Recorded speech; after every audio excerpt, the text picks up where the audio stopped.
So yun nga G, yung nasabi ko kanina kasi matagal na talaga to. Ano meron? Gusto kita 4 years ago.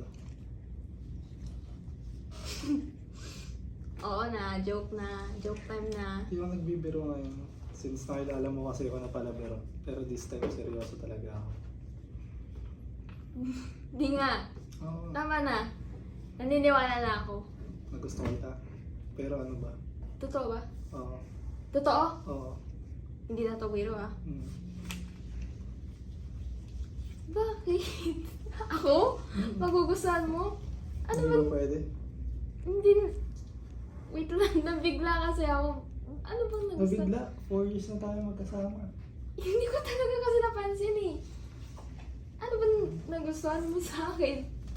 Madami. Hindi ko na lang din masabi sa'yo. Pero ano, meron na wala. Pag-asa? Hindi mo sagot sa akin. Hindi ko din alam eh. Kasi Sige, pwede ka naman mag-take ng oras mo. hindi kita masasagot eh. Pero hindi ko alam yung nararamdaman ko sa'yo eh.